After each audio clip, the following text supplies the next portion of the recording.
નમસ્કાર વિદ્યાર્થી મિત્રો, આપ સર્વે વિદ્યાર્થી મિત્રોનું સહૃદય હાર્દિક સ્વાગત છે આપણી મનપસંદ યુટ્યુબ ચેનલ ગુરુ જ્ઞાન શાળાની અંદર. મિત્રો આજે આપણે ધોરણ 6 વિષય ગણિત સંખ્યા સાથે રમતનું સ્વાધ્યાય 3.3 નું એક્ઝામ્પલ નંબર 5 અને એક્ઝામ્પલ નંબર 6 નું સંપૂર્ણ સમજૂતી સાથે સોલ્યુશન કરવા જઈ રહ્યા છીએ. તો વિદ્યાર્થી મિત્રો, વિડીયો તમારે સ્કીપ કર્યા વગર છેલ્લે સુધી પૂરેપૂરો જોવાનો છે. પસંદ આવે તો એક લાઈક પણ કરવાની છે. તો મિત્રો તમે જોઈ શકો છો થંબનેલ, બરાબર છે. હવે એના આધારે મિત્રો આપણે સમજવાનો પ્રયત્ન કરીશું. તમે જોઈ શકો છો અહીંયા, બરાબર. પ્રથમ દાખલો આપણે અગાઉના વિડીયોમાં આવી ગયો છે. નેક્સ્ટ બીજો દાખલો પણ આપણે અગાઉના વિડીયોમાં અહીંયા જોવા આપણને મળી શકે છે. ત્યારબાદ ત્રીજો પ્રશ્ન પણ આપણે અગાઉના વિડીયોમાં જોઈ ચૂક્યા છીએ. ચોથો પણ જોઈ શક્યા છીએ. પાંચમો હવે આપણે સમજવાનું થાય છે. તો ચલો આપણે સમજવાનો પ્રયત્ન કરીએ. નીચે આપેલ સંખ્યાને ખાલી જગ્યામાં સૌથી નાનો અને સૌથી મોટો અંક આપણે લખવાનો છે, બરાબર છે. સંખ્યા આપી છે, એમાં સૌથી નાનો અંક અને સૌથી મોટો અંક લખવાનો છે, જે તે સંખ્યાને 3 વડે ભાગી શકાય તેવી રીતે. મિત્રો 3 વડે સંખ્યાને તમારે ભાગી શકવા જોઈએ. તો આ સંખ્યા તમે જોઈ શકો છો 3 વડે નિશેષ ભાગી શકાય અને વિભાજ્યની ચાવી આપણને ખબર હોવી જોઈએ કે તમામ અંકોનો સરવાળો 3 વડે નિશેષ ભાગી શકાય. તે આખી સંખ્યાને આપણે 3 વડે નિશેષ ભાગી શકીએ છીએ. તો આપણે ટ્રાય મારીશું. આ સંખ્યા છે 6 + 7 + 2 + 4. આખી સંખ્યાનો આપણે શું કરી દઈશું? સરવાળો કરી દઈશું. 6 + 7 એટલે 13 થશે. 13 ને 2 15, 15 ને 4 19 થશે. 15 ને 4 19. હવે આપણે 3 વડે નિશેષ ભાગી શકાય, મતલબ કે 3 ના ઘડિયામાં આવવી જોઈએ. તમે જોઈ શકો છો કે 3 એકા 3, 3 દુ 6, 3 તરે 9, 3 ચોક 12, 3 પંચા 15, 3 છક 18, 3 સિત્તા 21. અહીંયા 19 છે. 21 જરૂરી છે. કેટલા જરૂરી છે? 21. પણ અહીંયા કેટલા છે? 19 છે. 21 લાવવા માટે કેટલા ખૂટે છે મિત્રો? 2 ખૂટે છે. 19 ની 2 કેટલા થશે? 21.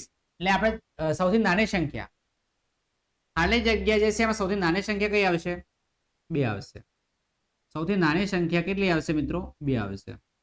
હવે મિત્રો મોટી સંખ્યાની ચર્ચા કરીએ. આ મોટી સંખ્યામાં ચર્ચા કરતી 21, 3 સિત્તા 21, 3 અઠ્ઠા 24, 3 સિત્તા 21, 3 અઠ્ઠા 24, 3 નવા 27 અને 3 દાન 30. હવે અહીંયા વધુમાં વધુ આપણે મોટામાં મોટી સંખ્યા 9 મૂકી શકીએ. 19 છે, એમાં આપણે વધુમાં વધુ 9 એડ કરી શકીએ. એક ડિજિટમાં જ લખવાનું છે, એટલા માટે 9 9 18 વધી 1 ને 1 2 28 થાય. હવે 28 કોઈ ઘડિયામાં આવતો નથી. કેટલા આવે છે? 27 આવે છે, બરાબર. એનો મતલબ કે હજી એક સંખ્યા ઓછી છે. એક શું કરવી પડે? માઇનસ કરીએ. એટલે 9 માંથી 1 ઓછા કરીએ એટલે કે 8 આવે. તો મોટામાં મોટી સંખ્યા કેટલી મળે આપણને? મોટો અંક, સૌથી મોટો અંક આપણને કેટલો મળે છે? 8 મળશે. સૌથી નાની સંખ્યા મિત્રો 2 મળશે. સૌથી મોટો અંક આપણને કેટલો મળશે? સૌથી મોટી સંખ્યા આપણને 8 મળશે. તો અહીંયા તમે 2 પણ મૂકી શકો છો અને 8 પણ દેખી શક્યા લખવાનું છે તમારે. -69 24 તમે લખી શકો 26,724 આવું લખી શકાય. આજે 2 છે, દેખો સૌથી નાનો અંક મૂક્યો. શું મૂક્યો? સૌથી નાનો અંક. હવે મિત્રો એની અંદર મોટો અંક મૂકવાનો પ્રયત્ન કરો. 67 અને 24. તો શું મૂકવું પડશે? 8 મૂકવા પડશે. તો સૌથી મોટો અંક કહી શકે, સૌથી મોટો અંક. તો મિત્રો હવે આપણે થોડા આગળ વધીશું એક્ઝામ્પલ નંબર 2 તરફ. એની પણ તમે રકમ અહીંયા જોઈ શકો છો કે આ તમામ સંખ્યાઓનો આપણે શું કરવાનો છે? સરવાળો 4 + 7 + 6 + 5 ખાલી જગ્યા મૂકવાની છે +2. 4 + 7 11, 11 ને 6 17, 17 ને 5 23, 23 ને 2 25. ફરીવાર ટ્રાય મારી દેવાનો મિત્રો. 6 ને 4 10, 10 ને 7 17, 17 ને 7 24 થાય મિત્રો, 25 ન ખરેખર ટ્રાય મારીશું મિત્રો. 4 + 7 + 6 + 5 + 2 બરાબર છે. 6 + 7 11 થશે, 6 ને 5 11 થશે, +2 થશે, 11 ને 22, 22 ને 24, 24. હવે આપણે આ સંખ્યા આપણે જાણીએ છીએ, ઘડીઓ આપણે જાણતા હોઈએ તો 3 નો ઘડીઓ વિભાગ 3 લખીએ, 3 24 છે, 3 એકા 3, 3 દુ 6, 3 તરી 9, 3 ચોક 12, 3 પંચા 15, 3 છંગ 18, 3 સિત્તા 21, 3 અઠ્ઠા 24. 3 અઠ્ઠા કેટલા છે? 24 આવી જાય. કઈ સંખ્યા મૂકી શકે? 24 તો આવી ગઈ મિત્રો. કઈ સંખ્યા મૂકી શકીએ? બરાબર છે. તો કઈ સંખ્યા પાછા 3 એડ કરવા પડે. 27 છે, 24 27. એટલે નાની સંખ્યા કેટલી એડ કરવી પડે? 3 એડ કરવી પડે કદાચ. બરાબર. નાનામાં નાની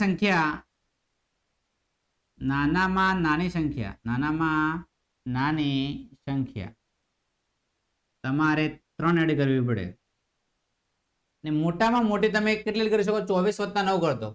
24 + 9, 9 × 4 9, 10, 11, 12, 13 તગડો વધી 1, 2 ને 3 33. બરાબર. તો મોટામાં મોટી સંખ્યા કેટલી છે? 9 છે. સૌથી મોટી સંખ્યા, મોટામાં મોટી સંખ્યા તમે 9 એડ કરી શકો. બરાબર. 1 ડિજિટમાં લેવાની છે એટલે. તો મિત્રો આ તમે લખી શકો છો. બરાબર છે. આ સંખ્યા નાની સંખ્યા માટે લખી શકાય, નાની સંખ્યા માટે. મોટી સંખ્યા માટે 64, 65 ખાલી જગ્યા 2. અહીંયા કેટલા એડ કરી શકાય? 9. આ સૌથી મોટી સંખ્યા, સૌથી મોટો અંક છે. તો વિદ્યાર્થી મિત્રો આ રીતે તમે લખી શકો છો. ચલો મિત્રો નેક્સ્ટ પ્રશ્ન તરફ આગળ વધીશું. આ તમારો 5મો પ્રશ્ન છે. હવે આપણે 6થા પ્રશ્ન તરફ આગળ વધીશું. જે તમારે ખાસ સમજવાનો છે. નીચે આપેલી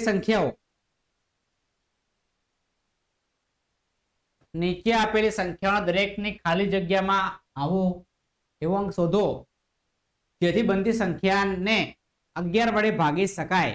તો આપણે જે સંખ્યા છે આપણે 11 વડે ભાગવાની છે. તો આપણે જાણીએ છીએ કે આ સંખ્યા છે 1 ડિજિટમાં લખવાનું છે. તો લખવાનો પ્રયત્ન કરીએ. એકમ છે, દશક છે, એકમ છે, દશક છે, એકમ છે, દશક છે. બરાબર. એકમ, એકી, બેકી તો સમજી શકો છો. 9 વત્તા અહીંયા આપણે ખાલી જગ્યા રાખવાની છે, કોષ્ટક ખાલી રાખીએ. ચલો 8, અહીંયા 2 રાખીએ, પછી 3 અને પછી 9. ચલો 9, 10, 11, 12, 13 ને 14 થાય છે. કેટલા થાય છે? 14. 8, 8, 16, 17 થાય છે. કેટલા થાય છે? 17. મિત્રો હવે 11 માટે વિભાજ્યની ચાવી છે કાં તો 0 હોવા જોઈએ તફાવત, એકી સ્થાન અને બેકી સ્થાનનો જે તફાવત હોય છે 0 હોવો જોઈએ, અથવા 11 નો અવયવી હોવો જોઈએ. એવો આપણે ટ્રાય મારવાનો થાય છે. તો જો 17 છે, અહીંયા 14 છે, સ્વાભાવિક છે કેટલી ગેપ છે? અહીંયા તમે એડ કરી શકો છો, કારણ કે આ સંખ્યા છે આમાં તમારે એડ કરવાના છે. અહીંયા તમે કશું એડ કરી શકતા નથી. 17 માં 14 તમે બાદ કરો છો એટલે તમને ગેપ મળે છે 7, 8 નો 10, 7 માંથી 4, 5, 6, 7, 4, 5, 6, 7, 3 નો ગેપ મળે છે. બરાબર છે. પણ આપણે 3 નો ગેપ નથી મેળવવાનો. આપણે અહીંયા તો 14 થવાના નથી. માટે આપણે શું કરવું પડશે? 11 નો ગેપ મેળવવો પડશે. 14 વત્તા આપણે શું કરીશું? 11. 14 વત્તા આપણે કેટલા કરીશું? 11 કરીશું. બરાબર છે. 4 ને 1 5, 1 ને 2 5, 25 થાય. 25 થાય, અહીંયા 25 થાય, અહીંયા 25 થાય તો 0 નો ગેપ મળે. પણ આપણે શું કરવું પડશે? હવે 11 તમારે ગેપ પાડવાની છે, 11 ને 1 ડિજિટ મૂકીને. બરાબર છે. તો એવી આપણે સંખ્યા શોધવાની છે. બરાબર છે. તો તમે શું કરીશું? 17 - 11 કરીશું. 17 - 11 કરીશું. 7 માંથી 1 જાય એટલે 5, 6 મળશે 0. તમે 6 એડ કરો. 11 ની અંદર તમે 6 એડ કરશો, 17 ની અંદર 6 એડ કરશો. 17 વત્તા 6 એટલે 7 અને 6 મતલબ મિત્રો કેટલા થશે? વધી 1 ને 2 23 થાય. 23 માંથી તમે 14 બાદ કરો, બરાબર છે. આ ટ્રાય મારીએ. આપણે 11 લાવવાના છે, બરાબર છે. તમે જોઈ શકો છો અહીંયા 1 આવશે, અહીંયા 10 આવશે, બરાબર છે. 4 છે તો અહીંયા 9 10 કે 9 જ આવશે, બરાબર. આ રીતે સેટ થશે નહીં. 25 છે, અહીંયા 25 લાવશું આપણે, બરાબર છે. તો 25 માઇનસ 17 કરીશું. 25 માઇનસ કેટલા કરીશું? 17 કરીશું. એટલે 1 આવશે, અહીંયા 10 આવશે, 10 ની પહોંચ 15, 10 ની પહોંચ 15 છે, 7 છે, 8 5 અને અહીંયા મિત્રો મળશે તમને 3 એટલે 8 મળશે, બરાબર છે. 0 તમે કહે 8 એડ કરો, 25 માંથી તમે 14 બાદ કરશો તો કેટલા મળે મિત્રો? 1 1 1 અને 1. મિત્રો તમારે શું કરવાનું છે? ફક્ત અહીંયા તમારે 11 એડ કરી દેવાના છે. આ સંખ્યા આવે છે એ સંખ્યા તમારે અહીંયા લાવવાની છે. તમે અહીંયા ફક્ત શું કરશો? સંખ્યા એડ કરવાની છે, બરાબર છે. હું નાની સંખ્યા તમારે 11 એડ કરીને સંખ્યા ટીપી દેવાની છે. ચલો તો હવે આપણે અહીંયા સમજી ચૂક્યા છીએ કે આપણે 6 મૂકશું, બરાબર. 25 લાવવા માટે કેટલા મૂકીશું? 7 અને 6 25. 6 મૂકશો એટલે તમારો આખો જવાબ ક્લિયર થઈ જશે. કદાચ સમજણ ન પડી હોય તો નેક્સ્ટ પ્રશ્ન સમજણ પડી જશે. સૌ પ્રથમ આપણે એકી સ્થાન ને બેકી સ્થાનનો સરવાળો કરવાનો છે. અહીંયા 8 આવશે, અહીંયા ખાલી જગ્યા આવશે, અહીંયા 9 આવશે, અહીંયા 4 આવશે, અહીંયા 8 આવશે, અહીંયા પાછા 4 આવશે. હવે મિત્રો આપણે શું કરી દઈશું? સરવાળો કરી દઈશું. શું કરી દઈશું? સરવાળો. 8 2 16 8 24 24 1 25, 4 ને 4 8. હવે તમારે મિત્રો શું કરવાનું છે કે આ સંખ્યા 25 છે, મોટી સંખ્યા છે, 8 છે, બરાબર છે. એટલે હવે આપણે ક્યાં તો ડિફરન્ટ 25 માંથી મિત્રો 8 બાદ કરવાના છે. સ્વાભાવિક છે 1 આવશે, 10 આવશે, 15 માંથી 8 એટલે 7 આવશે, 17 જવાબ આવે. આપણે આ સંખ્યામાં મિત્રો શું કરશું? 8 વત્તા 11 એડ કરશું, 19 થશે, બરાબર છે. 19 થી મિત્રો 25, 25 માંથી મિત્રો 19 બાદ કરશો એટલે જવાબ કેટલો મળે છે? અથવા મિત્રો એમ કરો 25 માઇનસ 8 છે, 25 માઇનસ તમે 8 કરો 17 જવાબ આવે છે, બરાબર છે. 25 માઇનસ 8 કરો 17 જવાબ આવે છે. તમે 17 અહીંયા મૂકી દો તો 2 ડિજિટ થઈ જાય. કેટલા ડિજિટ થઈ જાય? 2 ડિજિટ, બરાબર છે. તો આપણે એવી સંખ્યા એડ કરવાની છે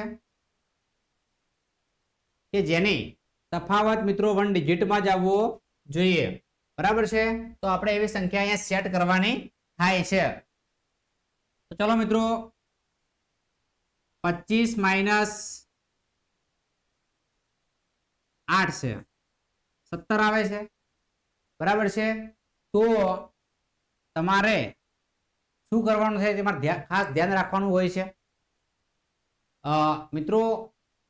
25 માંથી 8 આપણે બાદ કરીશું.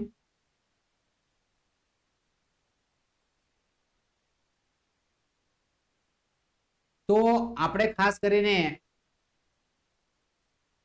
અહીંયા એવી સંખ્યા મૂકીશું જેની બાદ બાકી 11 થવી જોઈએ. એટલે 25 માઇનસ તમે 8 કરો છો 17 મળે છે. એટલે 17 મૂકો છો એટલે 6 બાદ કરશો એટલે પાછા 11 આપણને મળી જશે, બરાબર છે. તો 6 મૂકીને ટ્રાય મારીએ આપણે, બરાબર છે. 6 વત્તા 8, 6 વત્તા 8, 8 વત્તા 6, 6 12 13 14 થશે. 25 માંથી તમે 14 બાદ કરશો, 25 માંથી તમે 14 બાદ કરશો એટલે 5 વત્તા 4 1 મળશે, 2 માંથી 1 જશે એટલે 1 મળશે, 11 આપણને મળી જશે, બરાબર છે. તો તમે 6 મૂકી શકો છો. વિદ્યાર્થી મિત્રો આ છે આપણો આજનો લેક્ચર, બરાબર છે. વિદ્યાર્થી મિત્રો તમને અમારું લેક્ચર કેવું લાગ્યું ખાસ તમારે કોમેન્ટ બોક્સમાં કોમેન્ટ કરવાની છે. અને પસંદ આવ્યું હોય તો અચૂક લાઈક કરજો. ચેનલ પર નવા હોય, ચેનલને મિત્રો પ્રથમ વખત તમે જોઈ રહ્યા હોય તો ચેનલ અચૂક સબસ્ક્રાઇબ કરજો.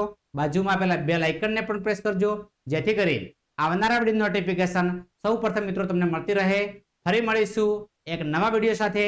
ત્યાં સુધી આવજો. જય હિન્દ, જય ભારત.